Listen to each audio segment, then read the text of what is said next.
ప్రచారం కోసం పోలవడం కోసం మరి నాయకులందరూ ఇచ్చారు. అదేవిధంగా ఈ సంక్షేమ పథకాలు ఏవైతే ఉన్నాయో నిన్నే కూడా పార్టీ నుంచి కూడా చెప్పడం జరిగింది. అన్ని కార్యక్రమం కూడా చేయడం జరుగుతుంది. ప్రతి ఒక్కరు ఈ సభలో దాంట్లో ఒకళ్ళు కూడా ఇక్కడ 3 పార్టీ నాయకులు ఉన్నారు. కార్యక్రమం కూడా చాలా చక్కగా చేయాలని మనస్ఫూర్తిగా కోరుకుంటూ విషయాలకు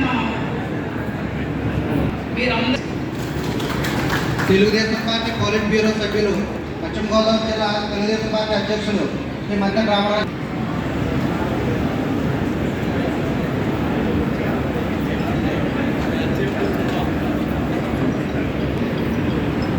ఈరోజు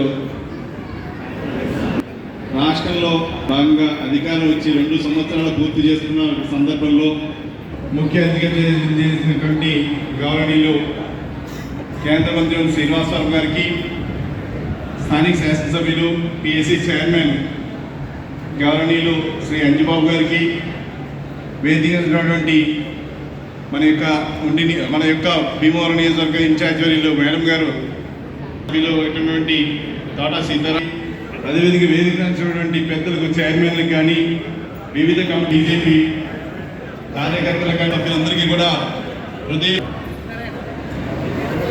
మన యొక్క ఉమ్మడి సూపర్ 6 చెప్పా సుమారుగా 80% వరకు పూర్తి చేసుకోవడం జరిగింది.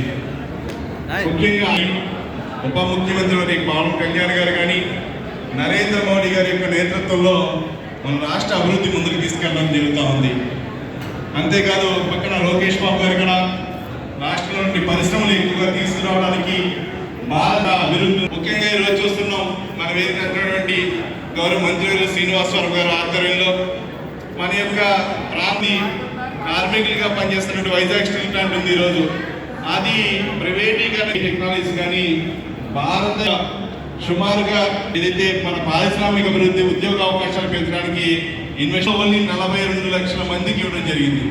కానీ ఎన్డీఏ కూటమి వచ్చిన తర్వాత 60 తెలుగుదేశం పార్టీ ఆవిర్భావం నుంచి ఈ రోజు చూస్తే 4,000 రూపాయలు పెన్షన్ ఇస్తే ఆ 4,000లో సుమారుగా 2,800 రూపాయలు, 2,900 తెలుగుదేశం పార్టీలో కానీ అన్ని కూడా ముందుకు తీసుకెళ్ళి ఇంకా బాగా మంచి ప్రభుత్వం వచ్చిన తర్వాత గౌరవ కూడా అభివృద్ధి చూస్తే మన ఇక్కడ నుంచి కూడా ఎలా ముందు శాసనసభ్యులు దృష్టిలో పెట్టడం చేసి రోజు అంటే 20 సంవత్సరాలు అభివృద్ధి చేసే మంత్రివర్యులు ఎలా ఏర్పడింది, ఏర్పడి అధికారంలో వచ్చిన తర్వాత కేంద్రంలో ఇక్కడ రాష్ట్రంలో ఈ 2 సంవత్సరాల్లో ఏమేమి అభివృద్ధి కార్యక్రమాలు చేస్తున్నారో ఒకసారి తెలియజేస్తాను. మోదీ గారితో మాట్లాడి ఏర్పాటు చేశారు. ఏర్పాటు చేసిన తర్వాత 100% స్ట్రైక్ రేట్ తోటి ప్రతిపక్షం అనేది లేకుండా విధంగా అధికారంలో వచ్చే విధంగా ఈ ఎన్డీఏ కూటమి ఏర్పడింది. 11 సీట్లు వచ్చాయి. విపక్షంలో కూడా లేదు. చెప్తున్నాను, నా కళ్ళకొల్లి కౌలు ప్రజలు వినే పరిస్థితి లేదు. ప్రధానమంత్రిగా చేసిన నరేంద్ర మోడీ గారు ఒక మాట చెప్తాను, వాళ్ళు ముఖ్యమంత్రి గాను ప్రధానమంత్రిగా చేసిన నరేంద్ర మోడీ గారు కూడా కొత్తగా ఉంది, ఆఫీసుకి రాని సెలవు పెట్టలేదు. అదే ఆయన ముఖ్యమంత్రి చేశారు. 4 గంటలకు పని మొదలు పెడితే 2 వరకు పనిచేస్తారు. ఈ రోజు కూడా పెడితే మీటింగ్ పెట్టాడు అనుకోండి, కుర్చీ నుంచి కదలకుండా చెప్తాడు ఆయన. అంత ఓపికగా ఈ రాష్ట్రాన్ని నడిపిస్తున్నారు ఈ నాయకులు, ఈ దేశాన్ని. సమాజం చెప్తున్నాను, వస్తే వచ్చిన తర్వాత ఆదాయం వచ్చింది. అంటే ఈ డబ్బులు ఉంటే ఏమైపోయింది, జనాకర్షణ నాయకుడు భారతదేశంలో లేదు. ఎందుకు ఏది కావాలో,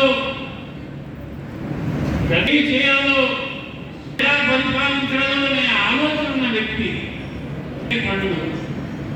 ఆయన సొంత డబ్బు జేబులో ఉంచి ఓట్లు తీసి మరణిస్తే వాళ్ళు 1,00,000 రూపాయలు చనిపించాడు.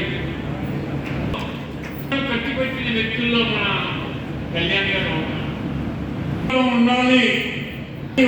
కాదని ఆలోచనతోటి మీటింగ్ పెట్టారు. మీటింగ్లో మన రాష్ట్రం నుంచే కాక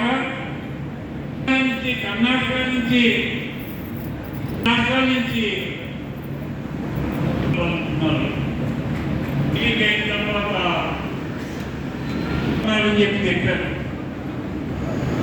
ఇవాళ ధైర్యం అక్కడికి వెళ్ళి ఆ వారిని పవర్ వచ్చారు. బ్రహ్మాండమైన పాలన తోలేవాడి ఉదయం తోలేనండి, సాయంత్రానికి డబ్బులు వచ్చేసేయండి అన్నాడు. సో ఏ గ్రామంలోనూ మాకు మట్టి రోడ్డు కానీ గాలి రోడ్డు కానీ ఉందని అనడానికి